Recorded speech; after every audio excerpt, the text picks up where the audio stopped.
আমরা বলি যে গ্রিন হাউস ইফেক্ট, সমুদ্র পৃষ্ঠের উচ্চতা বেড়ে বাংলাদেশের দক্ষিণাঞ্চলের একটা পার্ট হয়তো সমুদ্র গর্ভে চলে যাবে, এই ধরনের কমেন্ট কিন্তু তখন করি যখন এই ধরনের অ্যাক্টিভিটিস গুলো চলে। ওকে, তাহলে 6 কি, this is trapping extra heat and causing the temperature to rise. তার মানে এই এক্সট্রা হিট তখন অতিরিক্ত এই ভূপৃষ্ঠে যে টেম্পারেচার, সে অতিরিক্ত টেম্পারেচার দিকে নিয়ে যাবে এবং যার ফলশ্রুতিতে সমুদ্রের উচ্চতা বেড়ে যাবে। সুতরাং তাহলে গ্রিন হাউস ইফেক্ট বা যেটা, সেটা কিন্তু এই 6টা স্টেপের মাধ্যমে তৈরি হয়। আমরা প্রশ্ন এরকম করতে পারি, what are the steps in the green house effect. তখন কিন্তু তোমাদের এই 6টা স্টেপ 1 2 3 4 5 6 এই আকারে লিখে দিতে হবে। এইখানে যে স্টেপ হয়েছে জাস্ট ওইগুলোই এইখানে আনা হয়েছে। সুতরাং এইটা নিয়ে এখন আমি এই স্লাইড থেকে পরের স্লাইডে চলে যেতে চাই। আহাদ আলী, মাইক্রোফোন মিউট করো। আহাদ আলী, ওকে। দেন দেখো এই ছবিটা দেখা যাচ্ছে তো না? আচ্ছা, ওকে। তাহলে আমার বাঁ দিকে, অর্থাৎ এখন কার্ড আছে, দেখো natural green house effect. Natural green house effect, that means type of effect is desirable for existing of life. জীবন ধারণের জন্য এই ধরনের গ্রিন হাউস, এই পরিমাণ গ্রিন হাউস তো জরুরি, দরকারি। আর আমার ডান দিকে অর্থাৎ এখন cursor, green house effect intensified by humans. তাহলে কি, অর্থাৎ ব্যাড ইমপ্যাক্ট বা ইফেক্ট যেটা, সেটা তৈরি হয় কিভাবে? তাহলে এইখানে আছে যে সোলার রেডিয়েশন ভূপৃষ্ঠে আসছে, ভূপৃষ্ঠে আসার পর রিরেডিয়েটেড হিট আছে, অর্থাৎ সারফেস থেকে চলে যাওয়ার পথে কি হবে? এই গ্রিন হাউস গ্যাসেস যেটা আছে কোথায়? ট্রপোস্ফিয়ারে carbon die oxide, nitrous oxide, methane, তারা কি করবে? এটাকে ট্র্যাপ করবে। ট্র্যাপ করার ফলশ্রুতিতে লেস রিরেডিয়েটেড, অর্থাৎ এই হিট যেটা মোর হিট এসকেপস ইনটু দ্য স্পেস, অর্থাৎ এই সারফেস যতটুকু প্রযোজ্য আর কি, অর্থাৎ ট্রপোস্ফিয়ারকে ওয়ার্ম কন্ডিশনে রাখার জন্য যতটুকু হিট দরকার, বাকি কি করছে? ছেড়ে দিচ্ছে। এবং সেটা কোথায় চলে যাবে? তাহলে অ্যাটমসফিয়ারে চলে যাচ্ছে। আর ডান দিকে এইখানে যেহেতু এইখানে পরিমাণ অত্যধিক, অর্থাৎ এই হিউম্যান ইন্টেন্সিফাইড বা অ্যাক্টিভিটিজ এর ফলশ্রুতিতে ট্রপোস্ফিয়ারে গ্রিন হাউস গ্যাসের বেড়ে যাওয়ার ফলশ্রুতিতে কি হবে? বেশি পরিমাণ এই যেটা চলে যাচ্ছিল সেইটাকে সে ধরে রাখবে, যার ফলশ্রুতিতে টেম্পারেচারটা বেড়ে যাবে। তাহলে গ্রিন হাউস ইমপ্যাক্ট বা ইফেক্ট, ব্যাড ইমপ্যাক্ট বা ইফেক্ট তখনই তৈরি হবে যখন কেবলমাত্র সমস্ত গ্যাসের পরিমাণ ট্রপোস্ফিয়ারে ডিজায়ারেবল এর চেয়ে বেশি হবে কখন? যখন আমরা বিভিন্ন অ্যানথ্রোপোজেনিক, অর্থাৎ হিউম্যান মেড এই রিলেটেড অ্যাক্টিভিটি, এই ধরনের গ্যাস প্রোডাকশনটা, আর্টিফিশিয়ালি প্রোডাকশনটা আমরা বেইমানে করে ফেলবো, তখনই কিন্তু এই ধরনের ব্যাড ইমপ্যাক্ট দেখা যাবে। ওকে, এখন আমরা দেখো, how do human activities lead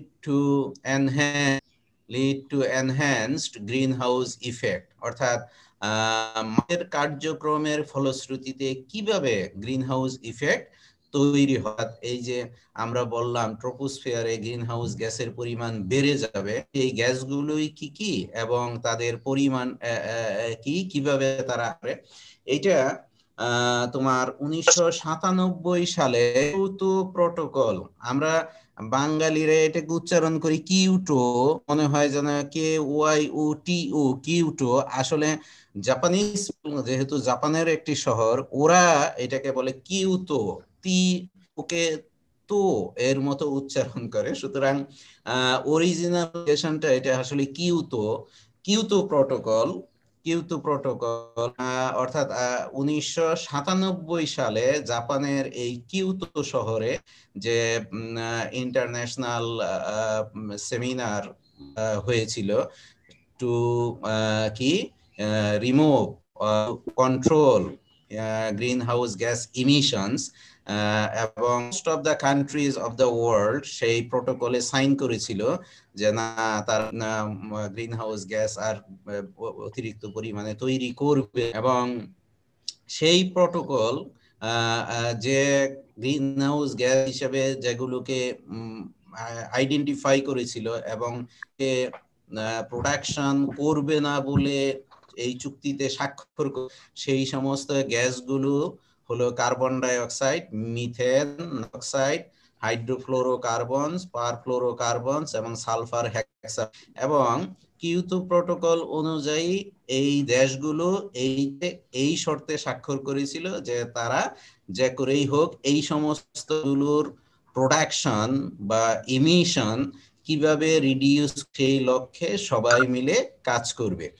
এই চুক্তিটা আমরা 1997 সালে যদিও কিয়োটোতে অনুষ্ঠিত হয়েছে, ইফেক্টিভ হয়েছিল, ইফেক্টিভ মানে পার্শিয়াল, তোমার 100% ইফেক্টিভ হয়নি, পার্শিয়াল ইফেক্টিভ হয়েছিল অ্যাকচুয়ালি 2005 থেকে।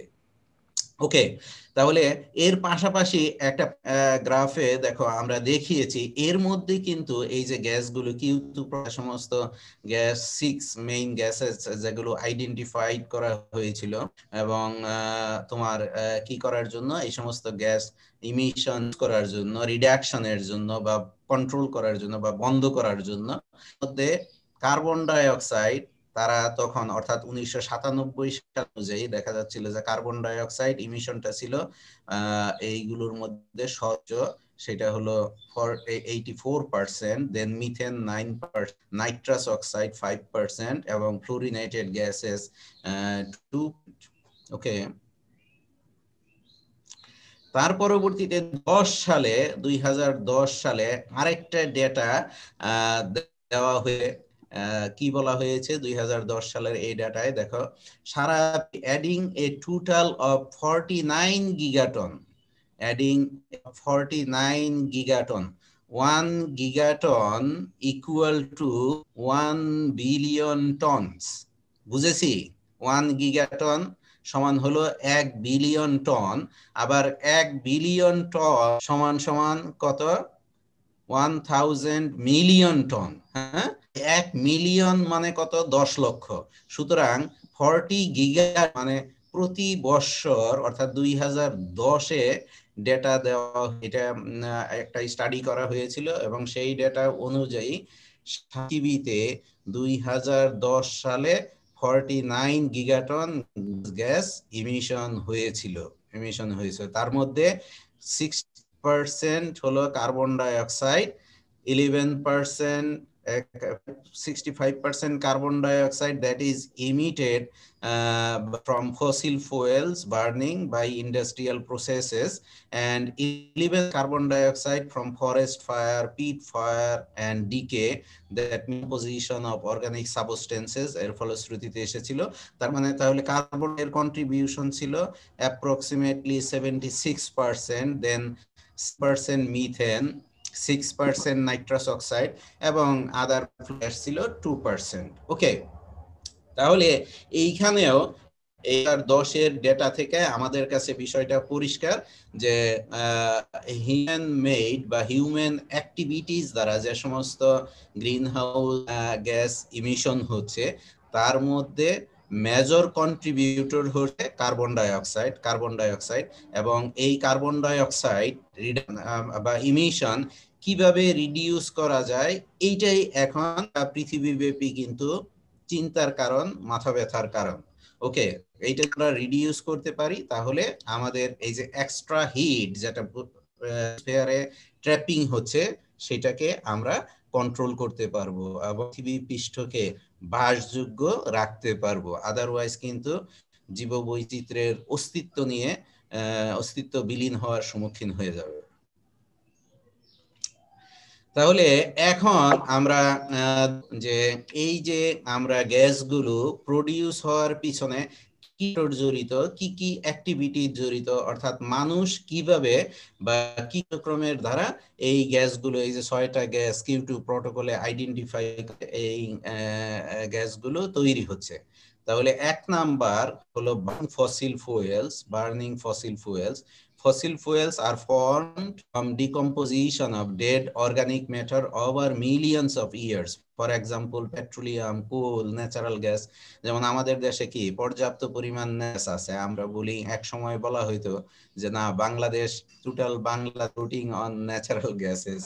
Actually, that idea, that assumption was not true. এবং কুল বার্নিং, তাহলে ন্যাচারাল গ্যাস বার্নিং, পেট্রোলিয়াম, এগুলো হইলো ফসিল ফুয়েলের অন্তর্ভুক্ত এবং এইগুলোর ফলশ্রুতিতে তাহলে কিন্তু গ্রিন হাউস গ্যাস ইমিশন হচ্ছে। এখন তাহলে it provides 80% power the world energy. সারা পৃথিবীব্যাপী যে এনার্জির দরকার 80% আসে কিন্তু burning fossil fuel. 80%. Fossil fuels contains higher amount of carbon, releases amount of carbon dioxide when burned, and it is the highest contributor of greenhouse gases. এবং এই ডাটাটা একটু আগেও আমরা দেখেছি। তাহলে ফসিল ফুয়েল আমরা দেখলাম contains higher amount on, actually that carbon is related to production of carbon dioxide. তার মানে তাহলে 1 number contributor is human activities is burning fossil fuel. 2 number হলো ডিফরেস্টেশন। ডিফরেস্টেশন ফরেস্টেশন অর্থাৎ ফরেস্ট যেটা আছে সেটাকে ডিফরেস্ট করে রিমুভ করা, loss of forest due to the removal or clearance of tree. তাহলে একটা দেশের জীবন ধারণের জন্য উপযোগী বনাঞ্চল কত? মিনিমাম 25%। 25%। Okay, very good. তার মানে ফরেস্ট এরিয়ার 25% থাকলে সেই দেশের বায়ুমণ্ডল তোমার কি জীবন উপযোগী না? জাপানের লোকজন আমরা জানি তোমার জাপানিজ পিপলের আয়ু বেশি না? সারা পৃথিবীতে জাপানিজ পিপলের আয়ু বেশি না? হ্যাঁ হ্যাঁ, ওদের লাইফ যেটা সেটা হলো সবচেয়ে বেশি হলো জাপানে। ওকে, জাপানের এরিয়া কত জানি অ্যাপ্রক্সিমেটলি? কেউ বলতে পারি? 65%। 65%। 65%, চেয়ে বেশি, 65 থেকে এভারেজে তোমার অ্যাবাউট 68%, 68 to 70 আর কি, 60 আছে, 68, 69 বা 70%। তাহলে ওই দেশে দেখো বনাঞ্চল টোটাল অ্যাপ্রক্সিমেটলি 68% বনাঞ্চল হলো জাপানে, whereas in our country, আমাদের কান্ট্রিতে 12%। 12%। আর কেউ? 17%। 17% বলছে, 17%। ওকে, বলা স্যার 17 না স্যার, আরো কম আছে মেবি। আশফাক, হ্যাঁ, আচ্ছা আচ্ছা আচ্ছা। না, এই যে ডেটা তোমার কিছুদিন আগে, কয়েক মাস আগে আর কি, প্রথম আলোতে একটা ডেটা দিয়েছিল তোমার মিনিস্ট্রি অফ ফরেস্ট। ওদের তথ্য অনুযায়ী 17.6% হলো ফরেস্ট ল্যান্ড বাংলাদেশে। কাদের তথ্যে? Ministry of forest. ঠিক আছে? কত পার্সেন্ট? ওরা কত পার্সেন্ট দাবি করেছে? 17.6%। এই যে 17.6%, এই 17%-এর মধ্যে কিন্তু তোমার আমার বাসাবাড়ির পাশে যে আম গাছ, কাঁঠাল গাছ আছে এইগুলো সহ। ঠিক আছে? জি স্যার, ওরা জানলে কি হবে? না, এটা ওদের এর ওদের মধ্যে সবকিছু পড়ে ডেটা সংগ্রহ। আচ্ছা, আর ওরা দাবি অ্যাবসলিউট ফরেস্ট ল্যান্ড, অর্থাৎ ওদের কাস্টডিতে যেটা আছে সেইটা হলো 10.8%, অর্থাৎ absolute forest under the ministry of forest, এইটা ডেটা অনুযায়ী সেটা হলো 10.8%। Total forest area in our country এরিয়ার 17.6%। ওকে, ওদের দাবি যদিও মানে অ্যাবসলিউটলি ফরেস্টের আন্ডারে করা হয়েছে 10.8%। এটা আসলে আমার দৃষ্টিতে, আমার হোম ডিস্ট্রিক্ট হলো গাজীপুরে, বুঝছো? গাজীপুরে কিন্তু ব্যাপক ফরেস্ট এরিয়া ছিল, এবং সেইখানে যে অবস্থা ডিফরেস্টেশন হয়ে যে অবস্থা দাঁড়িয়েছে তাতে আমার কাছে মনে হয় না ওদের এই স্ট্যাটিস্টিক্সটা ঠিক আছে। 10%, এইটা আমার মনে হয় বিলো 5% বা অ্যাবাউট 5% এরকম থাকবে আর কি। যাই হোক, তাহলে আমাদের ফরেস্ট ল্যান্ড কিন্তু কি পরিমাণে অপর্যাপ্ত, ইনসাফিসিয়েন্ট, ঠিক আছে?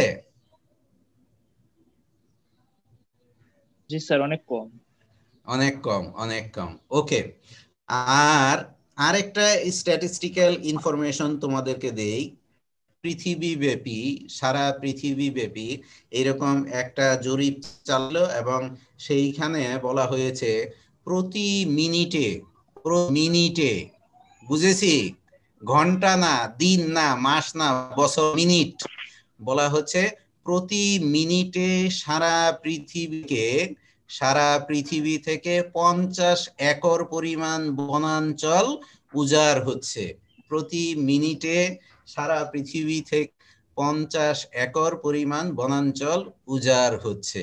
তার এইটা শুধু বাংলাদেশে যতটা সিভিয়ার, যদিও বহির্বিশ্বে ততটা সিভিয়ার নয়, কিন্তু সারা পৃথিবী ব্যাপী ফরেস্ট ল্যান্ড ডিফরেস্টেশন হচ্ছে। ওকে, হলো তোমার এই গ্রিন হাউস গ্যাস আরেকটা কারণ।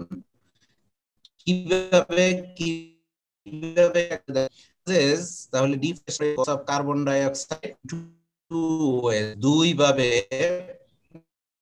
কার্বন ডাই অক্সাইড বৃদ্ধি করে। একটা কার্বন ডাই অক্সাইড পানি সালোক সংশ্লেষণ কার্বন ডাই অক্সাইড করে, এই গাছের পরিমাণ ভূপৃষ্ঠে কি কার্বন ডাই অক্সাইড বেড়ে যাবে। Reacts with oxygen to produce carbon aided by higher when soil is exposed to sunlight. আর পৃথিবী পৃষ্ঠ থেকে গাছপালা কমে গেলে কি হবে, সূর্যের আলো সরাসরি আর্থ সারফেসে চলে আসবে, এবং তখন এই কার্বন ডাই অক্সাইড প্রোডাকশন প্রক্রিয়াটা হায়ার টেম্পারেচার দ্বারা গতি পাবে। ওকে, দেন 3 নাম্বার দেখো কি বলা হলো, চেঞ্জিং ল্যান্ড ইউজ, অর্থাৎ জমির ব্যবহার যেটা আছে সেটার পরিবর্তন। এইটা 1 নাম্বার, 3-এর মধ্যে আবার 3টা পয়েন্ট আছে। এক হলো এগ্রিকালচার, অর্থাৎ আমাদের 378 কে মাইক্রোফোন মিউট করো, 378। ওকে, চেঞ্জিং ল্যান্ড ইউজ, তাহলে এগ্রিকালচার অর্থাৎ কৃষি কর্ম যেগুলো আছে সেই কৃষি কর্মের ফলশ্রুতিতেও কিন্তু গ্রিন হাউস গ্যাস ইমিশন হচ্ছে। কিভাবে হচ্ছে দেখো, practice of cultivating land, producing crop and raising livestock, tractors run on fossil fuel which release carbon dioxide. Okay, the use of fertilizers increases the amount of nitrous oxide in soil which is released when soil is plowed and when rain flows through the soil. Organic matter such as leaves and manure releases methane during decomposition, which is very rapid in the rice fields due to high level of moisture.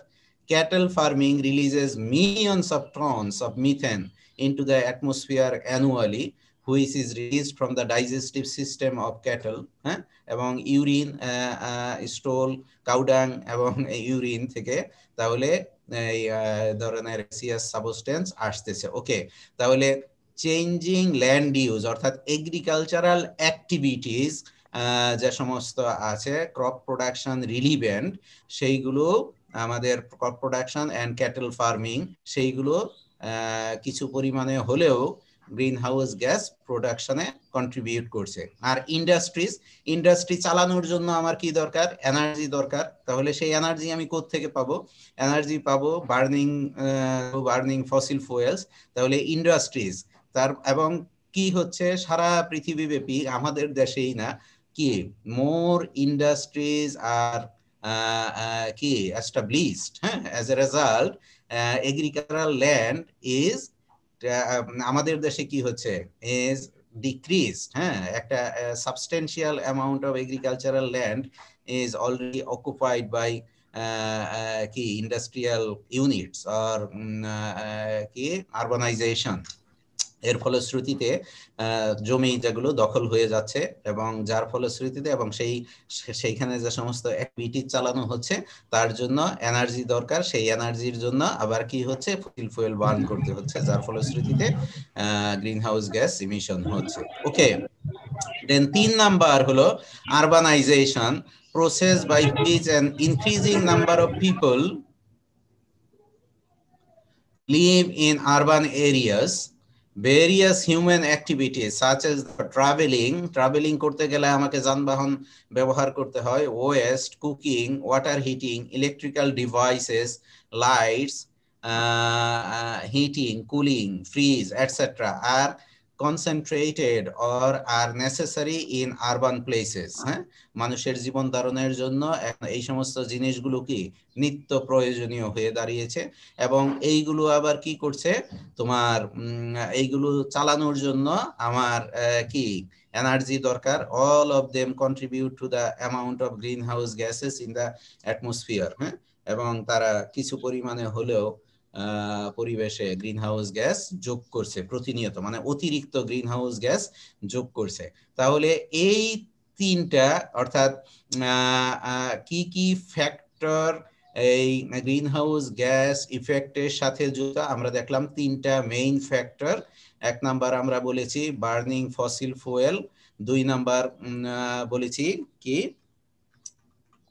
2 number বললাম deforestation এবং 3 number বললাম changing land use. Changing land ইউজের মধ্যে আবার তিনটা জিনিস আমরা দেখলাম, এগ্রিকালচার, ইন্ডাস্ট্রিজ এবং ফাইনালি আরবানাইজেশন। ওকে, তাহলে এইটা কিন্তু গুরুত্বপূর্ণ এবং এইখান থেকে তাহলে ওই যে 6টা স্টেপ আমরা দেখলাম এবং এই ফ্যাক্টরগুলো কি কি ফ্যাক্টর গ্রিনহাউস গ্যাস ইমিশনের সাথে ডাইরেক্টলি রিলেটেড, তাহলে এই ফ্যাক্টরগুলো আমাদের জন্য ইম্পর্টেন্ট। সুতরাং এইগুলো আমরা একটু গুরুত্ব সহকারে পড়াশোনা করব। ওকে, তাহলে এখন আমি hazardous West greenhouse gas effect of greenhouse gas emission এইটা এইখানে শেষ করলাম। শেষ করে ওকে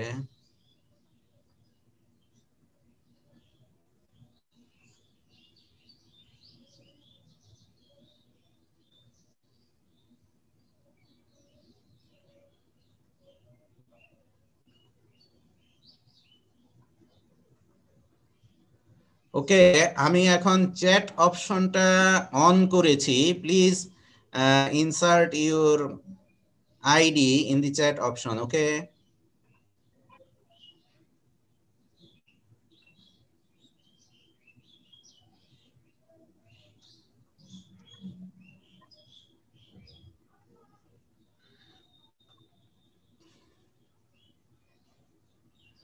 ওকে, তার পরবর্তীতে আমাদের শেষ টপিক, শেষ পার্ট যেটা হ্যাজার্ডাস ওয়েস্ট। হ্যাজার্ডাস ওয়েস্টের দেখো ডেফিনিশনে আমরা তাদেরকে হ্যাজার্ডাস ওয়েস্ট বলবো যেগুলো that may cause or contribute to an increase in mortality মানে মৃত্যু হার বাড়াবে, serious illness or ইনক্যাপাসিটেশন, that means অসুস্থতা বা দুর্বলতা বাড়াবে, pose a substantial hazard to human health or the environment when improperly treated, stored, transported. Rabiul বলো। রবিউল কিছু বলতে চাচ্ছ? আর ভুলে চাপ পড়ে গেছে। ওকে ওকে, treated, stored, transported, disposed of or otherwise managed, তাহলে তাদেরকে আমরা হ্যাজার্ডাস ওয়েস্ট বলবো যারা মানুষের বা জীবজন্তুর মৃত্যুর সাথে জড়িত, তাদের অসুখ বিসুখের সাথে জড়িত, এবং তারা কি হতে পারে, পরিবেশের জন্য ক্ষতির কারণ হতে পারে, এবং যেগুলো অবশ্যই কি যদি ইমপ্রপারলি ট্রিট করা হয়, স্টোর করা হয়, ট্রান্সপোর্ট করা হয়, তাহলে এই সমস্ত ক্ষতিগুলো সম্মুখীন হতে পারে। ওকে, এদের বৈশিষ্ট্য কি? যে solid waste are classified as hazardous if they exhibit one or more of the following characteristics: ignitability অর্থাৎ এটা ধার্য হবে, corrosivity ক্ষয়কারী হবে, reactivity অর্থাৎ রিঅ্যাকশন করবে, toxicity that means the product must have to be toxic হলে তাহলে তাদেরকে আমরা হ্যাজার্ডাস ওয়েস্ট বলবো। হ্যাজার্ডাস ওয়েস্ট আসলে এটা একটা বিরাট চ্যাপ্টার, আমরা যেহেতু এইখানে তোমাদেরকে জাস্ট খালি একটু আউটলাইন দিব ওয়েস্ট মিনিমাইজেশন, তাহলে আমাদেরকে কিভাবে করা যাইতে পারে। Hazardous waste management attempts to accomplish the following: don't produce it অর্থাৎ এটা উৎপাদন না করা, যদি আমরা ট্রাই করতে পারি যে এটা হ্যাজার্ডাস তাহলে সেটা প্রডিউস না করা। যেমন পলিথিন, আমরা জানি পলিথিন ক্ষতির কারণ, সুতরাং don't produce it. Okay, then if making it can not be avoided, produce only minimum quantities. যদি এইরকম হয় যে না এটা অ্যাভয়েড করার উপায় নাই, ওই প্রোডাক্ট আমাকে তৈরি করতেই হবে, তাহলে কি বললো, মিনিমাম কোয়ান্টিটি পরিমাণে তৈরি করতে হবে। রিসাইকেল ইট, ব্যবহারের পর যে প্রোডাক্ট থাকবে সেটাকে রিসাইকেল, আবার পুনর্ব্যবহার করা আর কি। ওকে, পুনরায় ব্যবহার করা। If it is produced and can not be recycled, এখন এইরকম যদি হয় যে না এটাকে আমাকে প্রডিউসও করতে হবে কিন্তু রিসাইকেলও করা যায় না, তাহলে কি করতে বলা হয়েছে? ট্রিট ইট, এটাকে ট্রিটমেন্ট দিতে হবে, preferably in a way that makes it non hazardous. তার মানে এটাকে নন হ্যাজার্ডাস প্রোডাক্টে পরিণত করার জন্য ট্রিটমেন্ট দিতে হবে। এটা আইদার কেমিক্যাল ট্রিটমেন্ট অথবা মেকানিক্যাল অথবা বায়োলজিক্যাল হতে পারে। ওকে, দেন if it cannot be rendered non-hazardous, dispose of it in a safe manner. তার মানে দেখো যদি আমার তাহলে এটাকে কি ট্রিটমেন্টের সাহায্যে নন হ্যাজার্ডাস প্রোডাক্টে কনভার্ট না করা যায়, অর্থাৎ এইরকম কোনো প্রসিডিউর যদি এখন পর্যন্ত আবিষ্কৃত না হয়ে থাকে, ইন দ্যাট কেস তাহলে এটাকে কি বলা হয়েছে? ডিসপোজ করতে হবে এইভাবে যেন এটা ভবিষ্যতে কারোর জন্য ক্ষতির কারণ না হয়। সেটা কি হইতে পারে? যেমন ল্যান্ড ডিসপোজাল হইতে পারে, যে জায়গাতে চাষাবাদ হয় না, পতিত জমি, সেই জায়গাতে গর্ত করে বা কংক্রিটের ওয়াল তৈরি করে যেন এটা ভবিষ্যতে ওইখান থেকে লিচিং বা এই ধরনের কোনো কিছু না হওয়ার সম্ভাবনা থাকে, তাহলে সেই ধরনের একটা প্রকোষ্ঠ তৈরি করে তার মধ্যে ডিসপোজ করা। ওকে, ওয়ান্স ইট ইজ ডিসপোজড, যদি ডিসপোজ হয়ে যায়, ডিসপোজ করতে হয়, monitor it for lynching and other adverse effect. তাহলে এইখানে ডিসপোজ করার পরেই এইটার অ্যাক্টিভিটিস শেষ হয়ে গেল, এটা ভাবার অবকাশ নেই। প্রতি বৎসর বা একটা নির্দিষ্ট সময় পর পর ওইটাকে আবার মনিটর করা, যেন ওইখান থেকে আমি যে নন হ্যাজার্ডাস সাবস্টেন্সগুলো ওইখানে ডিসপোজ করেছিলাম সেটা লিচিং হয়ে এনভায়রনমেন্টাল বা ইকোলজিক্যাল কম্পার্টমেন্টগুলোর কোনো জায়গাতে সেটা আসতেছে কিনা, যদি আসে তাহলে তার প্রতিকারের ব্যবস্থা নিতে হবে। সুতরাং এইটাই হলো ওয়েস্ট মিনিমাইজেশন। তাহলে ওয়েস্ট মিনিমাইজেশনের জন্য আমরা এই যে 6টা ধাপ দেখলাম, এই 6টা ধাপ আমাদের জন্য করণীয়। সুতরাং এইটা কিন্তু তোমাদের জন্য ইম্পর্টেন্ট, 1-2 নাম্বারের জন্য এই প্রশ্নটা চাই। ওকে, এই ফিগারটা অনেক সময় চাওয়া হয়, পলিউশন প্রিভেনশন হিয়ারার্কি, এই টার্ম দিয়েই চাওয়া হয়। draw and level অথবা discuss in brief about the pollution prevention hierarchy এই ধরনের কোশ্চেন চাওয়া হয়। তাহলে পলিউশন প্রিভেনশন এর জন্য উপরের দিকে দেখো সরু হয়ে যাচ্ছে এবং নিচের দিকে স্প্রেড হচ্ছে, এবং উপরের দিকে গ্রিন, নিচের দিকে রেড। তাহলে এইটা দ্বারা কিন্তু এই বিষয়টা আমাদের কাছে উপরের দিকটা হলো ভালো, আর ক্রমশই যতই নিচের দিকে সেটা হলো খারাপের পরিমাণ তত কিন্তু বাড়ছে। যত আমি এই অপশনগুলো যত নিচের দিকে যাব তত কিন্তু এটা রিস্ক বাড়ছে। ওকে, তাহলে এইখানে দেখো মোস্ট ফেভারড অপশন অর্থাৎ সবুজের দিকে মোস্ট ফেভারড অপশন অর্থাৎ আমাদের কাঙ্ক্ষিত অপশন হলো উপরের দিকে, আর লিস্ট ফেভারড অপশন অর্থাৎ কম কাঙ্ক্ষিত অপশন হলো নিচের দিকে। Figure shows that recycling is favored over disposal of waste, which leads to waste minimization and consequently less pollution. তাহলে আমি যদি উপরের দিকে থাকতে পারি সেটা পলিউশনকে প্রিভেন্ট করবে, প্রিভেনশন হবে, আমরা পলিউশন এর মধ্যে থাকতে পারবো, সুতরাং সেইটাই অবশ্যই ফেভারেবল। তাহলে এইখানে 1 2 3 4 5 6টা ধাপ। এক নাম্বার হলো সোর্স রিডাকশন। পরের স্লাইডে সোর্স রিডাকশন নিয়ে আমরা একটু কথা বলবো। তাহলে রিসাইক্লিং বা রিইউজ, ওই যে একটু আগে যেটা আমরা বলেছি রিসাইকেল করা, এই প্রোডাক্ট যেগুলো ডিসপোজ করলে হ্যাজার্ডাস হবে সেইগুলোকে রিইউজে নিয়ে আসা, তার এবং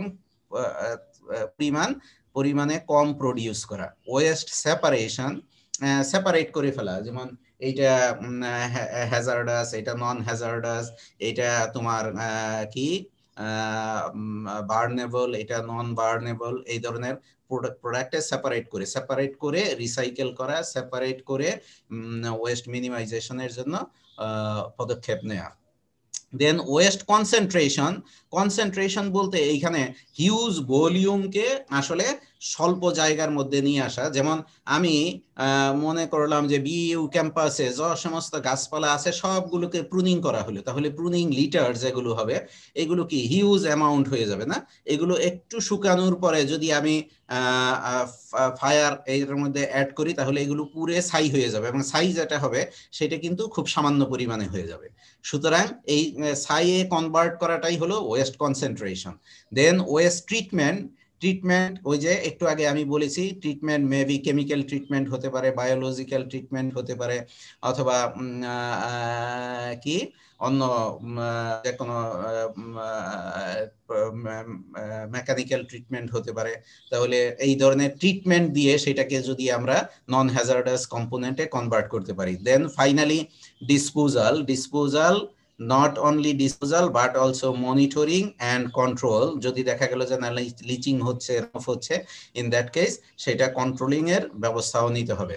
সুতরাং এই হলো পলিউশন প্রিভেনশন হিয়ারার্কি, এটা আমরা এইখানে দেখলাম এবং এইটাও তোমাদের জন্য গুরুত্বপূর্ণ। এখন তাহলে সোর্স রিডাকশন যেটা আছে সেটা যদি একটু সংক্ষেপে আলাপ আলোচনা করতে চাই। সোর্স রিডাকশন যেটা, এটা 4টা ধাপে সম্পন্ন করা যেতে পারে। এক নাম্বার হলো প্রোডাক্ট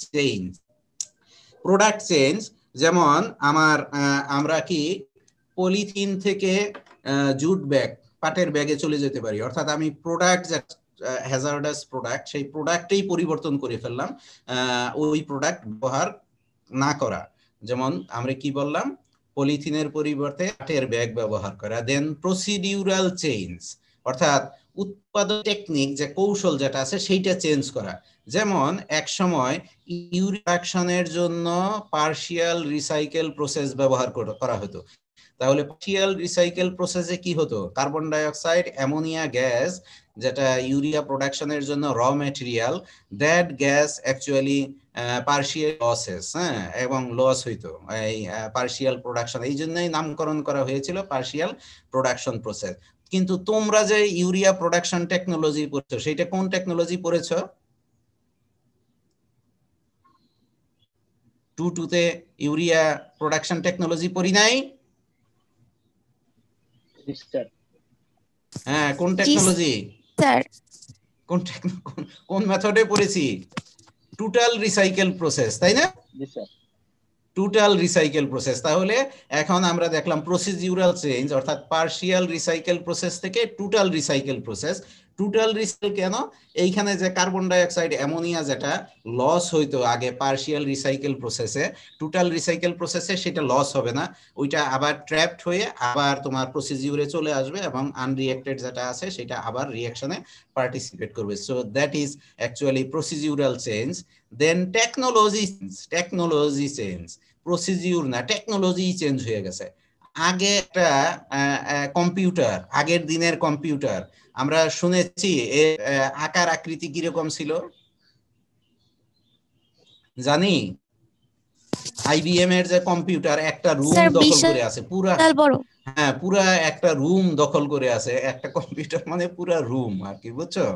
তো সেইটা, এবং আমি যখন লেকচারার হিসেবে জয়েন করি আমার যে প্রথম কম্পিউটার, সেই কম্পিউটারের ক্যাপাসিটি ছিল 500 মেগাবাইট। 500 মেগাবাইট, বুঝেছি?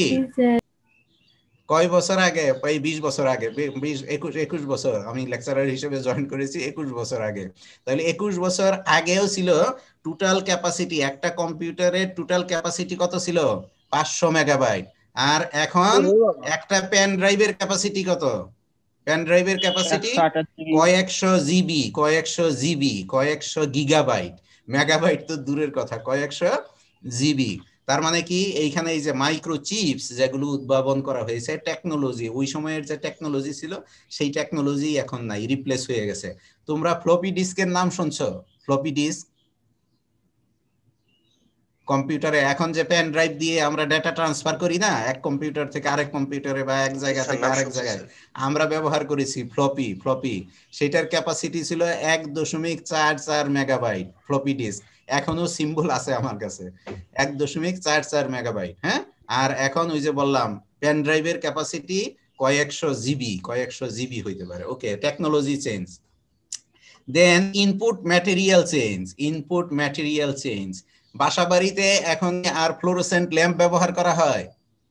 হ্যাঁ, টিউবলাইটের মধ্যে, টিউবলাইট, আগে যে টিউবলাইট, আগের দিনের টিউবলাইট, সেটার মধ্যে কি ব্যবহার করা হইতো? গ্যাস ব্যবহার করা হইতো।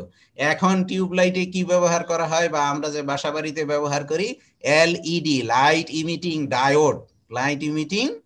ডায়োড ব্যবহার করা হয়। তাহলে ইনপুট ম্যাটেরিয়াল, ওই টিউবলাইটে ছিল ইনপুট ম্যাটেরিয়াল গ্যাস, এখন হলো ডায়োড। ডায়োড কি হয়? টেম্পারেচার হয় না, দীর্ঘস্থায়ী, দীর্ঘদিন টিকে, বেশি আলো দেয়। হ্যাঁ, সুতরাং এই ধরনের প্রযুক্তিগত পরিবর্তন হচ্ছে। তাহলে সোর্স রিডাকশন এই চারটা প্রক্রিয়ার মাধ্যমে হতে পারে: product change, procedural change, technology change, input material change. আমার মনে হয় আমরা বুঝতে পেরেছি। আর আজকে আমাদের ক্লাস কি এইখানেই শেষ। সুতরাং তোমাদের যদি কারো কোনো কোশ্চেন থাকে এই যে আজকের টপিক যেটা ছিল সেটা নিয়ে, তাহলে এখন আমরা একটু আলাপ আলোচনা করতে পারি। কারো কোনো কোশ্চেন থাকলে আলাপ আলোচনা করতে পারি।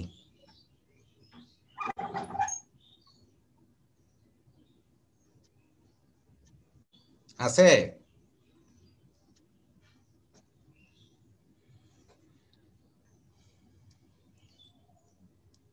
গ্রিন হাউস গ্যাস এবং হ্যাজার্ডাস ওয়েস্ট নিয়ে আজকে যে আমরা আলাপ আলোচনা করলাম, এই বিষয়ে কারো কোনো কোশ্চেন থাকলে আমরা সেটা আলাপ আলোচনা করতে পারি। নাই? না স্যার। স্যার, পলিউশন হায়ারার্কির আগের স্লাইডটা যদি একটু দেখাতেন। পলিউশন হিয়ারার্কির আগের স্লাইডে আমরা বলেছি যে ওয়েস্ট মিনিমাইজেশনের জন্য স্টেপগুলো কি কি। এইখানে 6টা স্টেপ। এই 6টা স্টেপ কিন্তু আলটিমেটলি পলিউশন প্রিভেনশন হিয়ারার্কির সাথে পার্শিয়ালি রিলেটেড। হ্যাঁ, এই যে don't produce it, if making it can not be avoided, produce only minimum quantities, recycle it, if it is produced and cannot be recycled, treat it preferably in a way that makes it non-hazardous. If it cannot be rendered non-hazardous, dispose of it in a safe manner. If once it is disposed, monitor it for leaching and other adverse effect. ঠিক আছে, দেখতে পেয়েছি? জি sir. ওকে, তাহলে আমাদের জন্য সবার জন্য ইংরেজি নববর্ষের আগাম শুভেচ্ছা থাকলো। হ্যাঁ, আর এইটার হ্যান্ডআউটস, এই ক্লাসগুলোর হ্যান্ডআউটস আমি যে কোনো একজনের কাছে পরবর্তী কোনো সময়ে দিয়ে দিব, তার কাছ থেকে তোমরা সবাই নিয়ে নিবা। ওকে, আর আমরা সবাই সুস্থ থাকি, এই করোনা প্যান্ডেমিক যেটা চলছে সেটার হাত থেকে নিজেকে রক্ষা করি, মাস্ক পরিধান করি, না মাস্ক পরিধান করি, এবং গভর্নমেন্টের যে সমস্ত নির্দেশনা দেওয়া হচ্ছে সেই নির্দেশনাগুলো যেন আমরা পালন করি।